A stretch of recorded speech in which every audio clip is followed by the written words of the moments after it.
All I taste is vomit and mushroom gravy. Oh.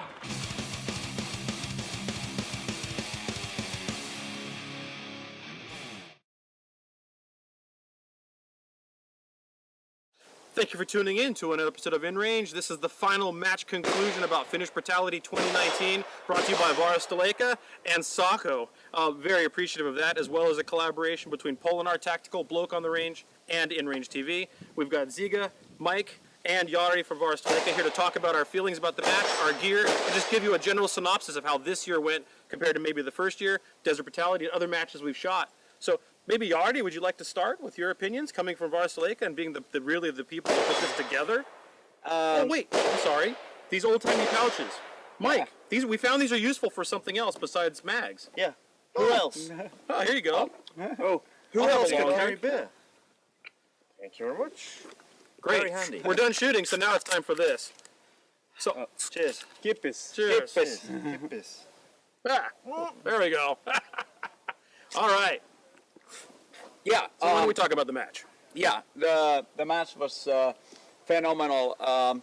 I think everything ran smoothly. We had a lot of challenges, either physical, mental, time pressure. Mm-hmm.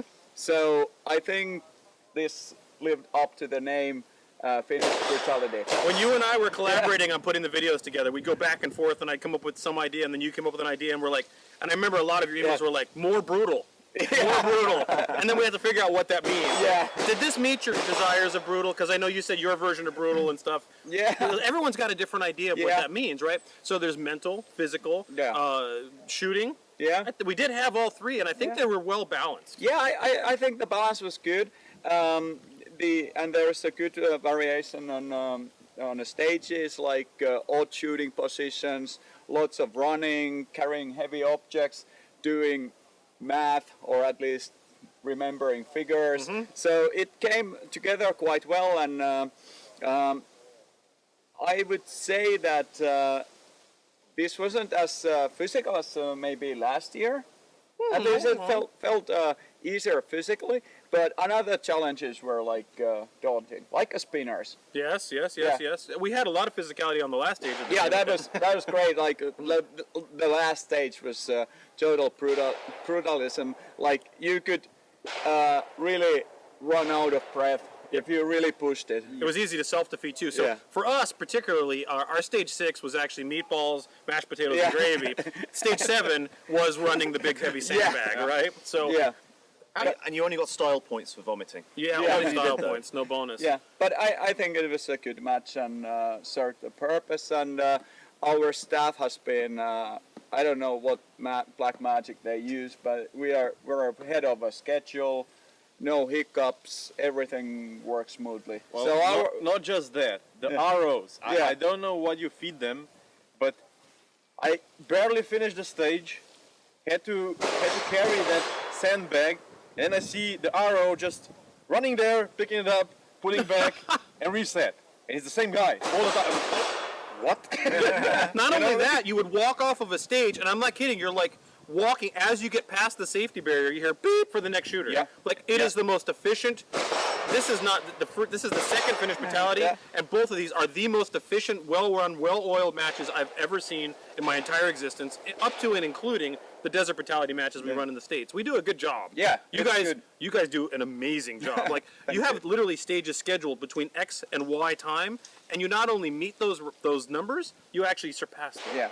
I don't know how that works. It's got to be something magic and Finnish, because it doesn't work in the United States. You've seen it. It's a little bit more like chaos on a bottle. Yeah. We get through it, but there's no real, like, from noon to 1. It's just not a reality, right? So, amazing, and the ROs were incredible. And whenever there was a range equipment failure issue, they were just down there like a shot, fixing it. Someone managed to shoot through one of the wooden things that they hang targets on. That was fixed within, like, 2-3 minutes, and it just ran superbly. So thank you very much to the RO team for that. There's a new plate with duct tape, and it works the rest of the day, right? Yeah. Or things like as simple as we go to the last stage, and apparently a couple of the stands happen to fall down earlier at other stages or other squads. And you know what they did? They put up 2 extra targets that said, if it falls, don't reshoot, just continue with the other target. that kind of stuff matters, and it makes a huge difference because you're halfway through that awful stage and you get to reshoot. I don't want to reshoot. No.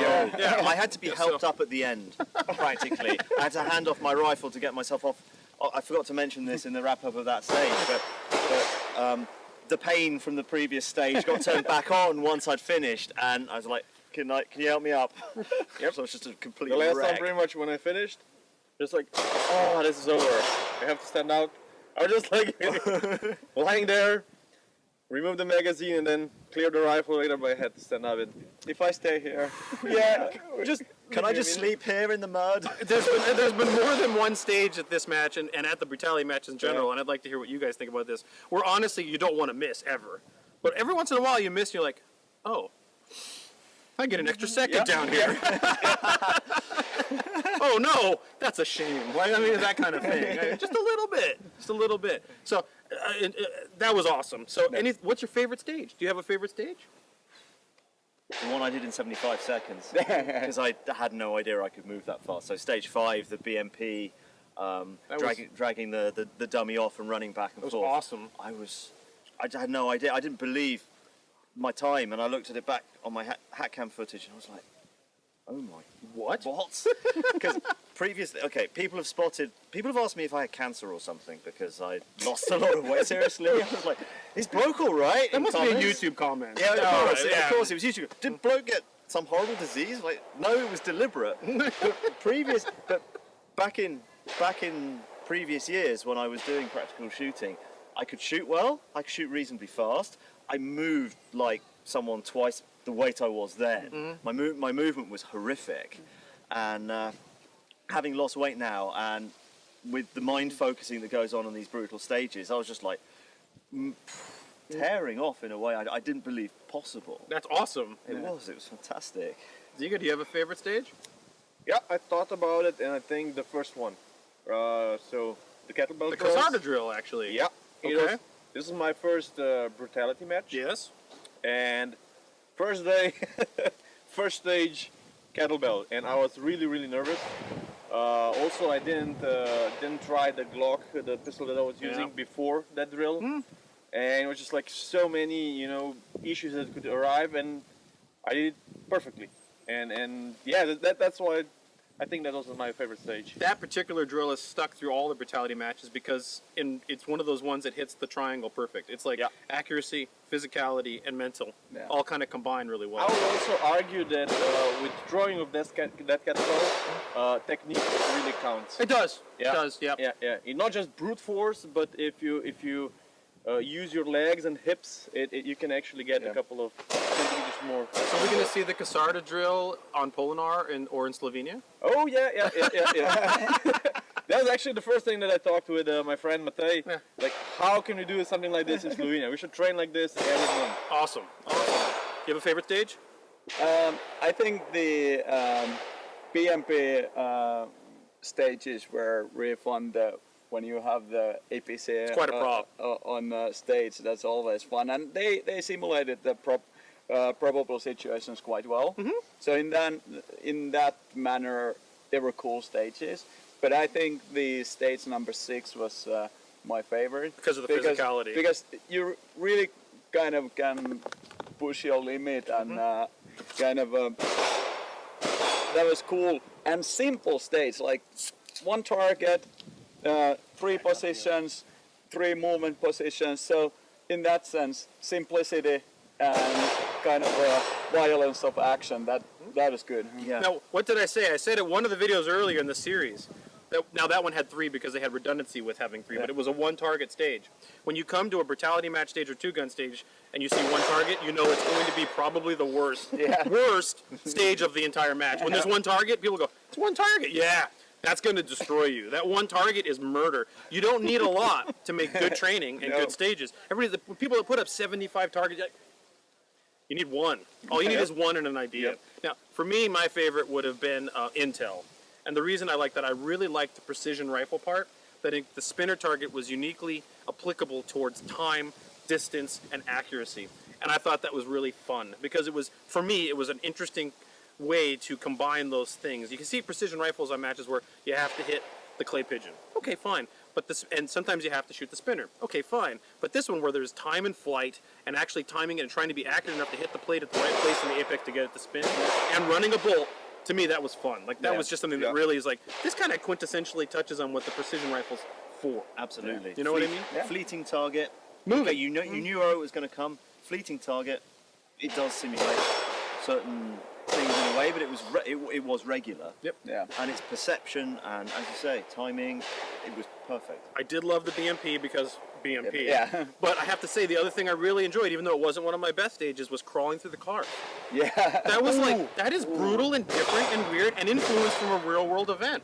And that kind of stuff is like, you don't see that at a lot of matches. And you get in there, you look at it, you're like, oh, what the, and but it happened. It actually happened. So, and it probably happened in more times than that. So that was really interesting. I also particularly like that rolling through the car to one window to the other. Yeah. It's just something so different that you'd never train, you never even try, especially not in full gear. Yeah. And It also brings back that argument of slick versus heavy. Sometimes you're like, not sure. Like, so I'm not sure depending on the situation. I was certainly slick on that and glad that I wasn't carrying all the stuff you guys were carrying, because all I had on me was up on my front. Beer and long drinks. Exactly. There were some mags in there somewhere too, Alright. but I could practically dive through, and these were just not in the way at all. And as we said in the intro, I'd chosen not to wear a water bottle or anything like that because it just dangles off the side, and I had the holster in the way, and it was just like, forget it. I'm going to wear the absolute minimum. Yeah. My last, so we'll get to gear and then we'll have final thoughts. So gear, I used an AR-15 with a red dot, a Bravo company, and a Glock. You can't really, quintessentially, there's a reason that those are the de facto definitive rifles and handguns because they're fantastic.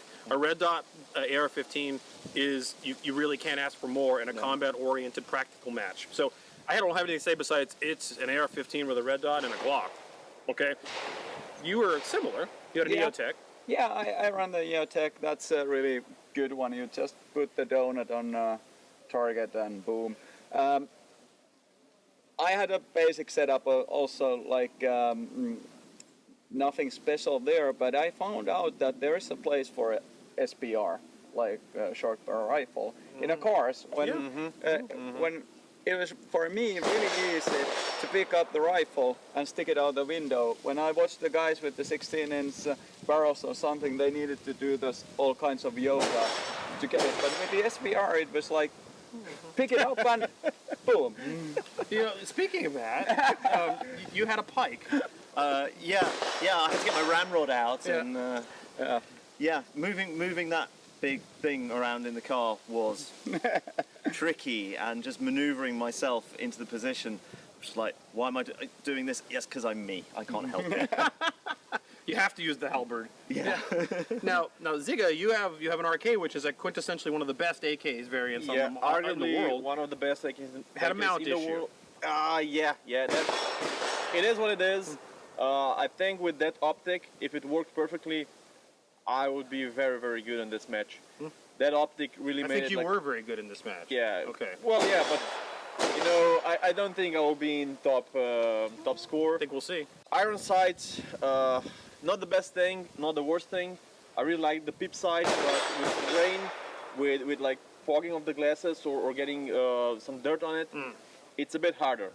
For this kind of like quick shooting, I think the normal AK sights would be good enough for 100 meters. I could be faster.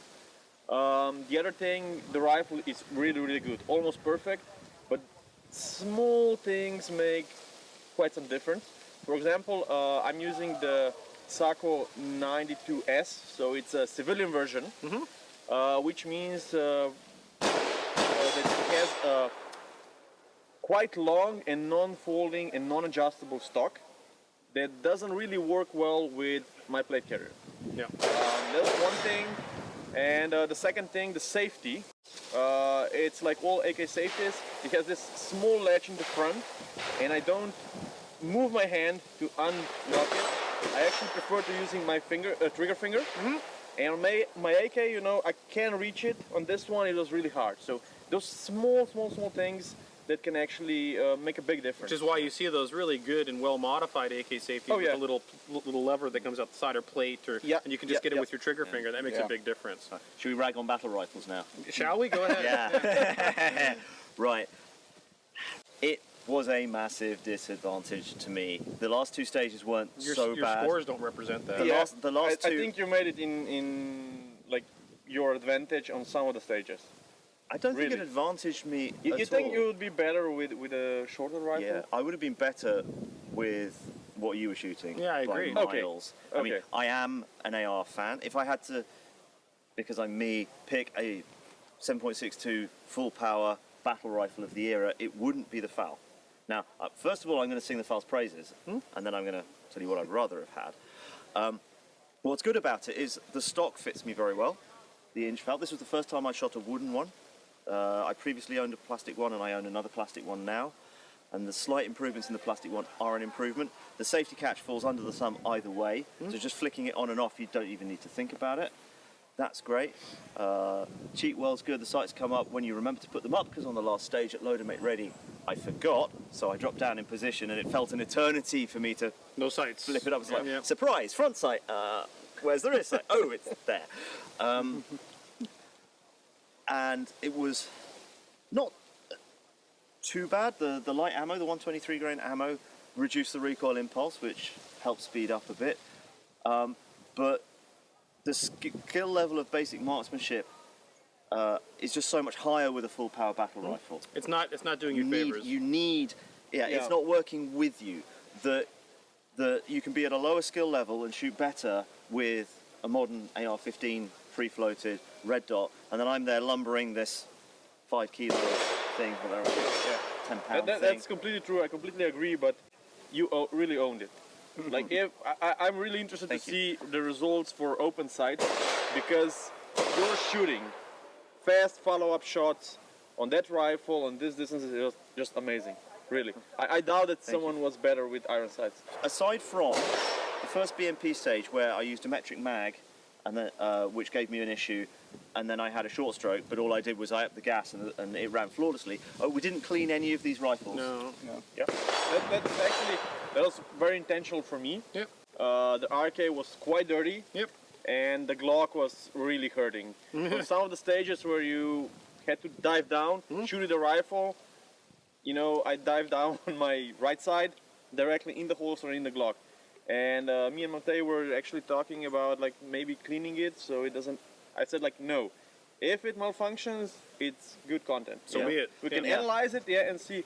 Yeah, I was sitting at the table at the end of the day asking if people had a cleaning kit, because I hadn't brought my own because I wasn't bringing my own rifle. Was thinking I was going to just give it a once over, and then we just took the executive decision that no, Yep. we'll just leave it and see what happens. And it, with a bit more gas, it ran flawlessly. Sounds like a plug, and maybe it is, but it's not intended to be. Like, I've shot a bunch of the BRN-10, the Brownell's reproduction of the 1957 AR-10, and I did some shooting collaborative video with primary and secondary, and man, that rifle still in 2019 rocks. Yeah. Really But does. that the kind of the how much the beating the gear and the guns get, I think that's a very essential for the brutality concept, that you actually can test that what the gun can handle. Like my AR is like dirty as hell. Same than my clock. PPQ I used the Walter. They run perfectly. Just kind of push them through. No malfunctions.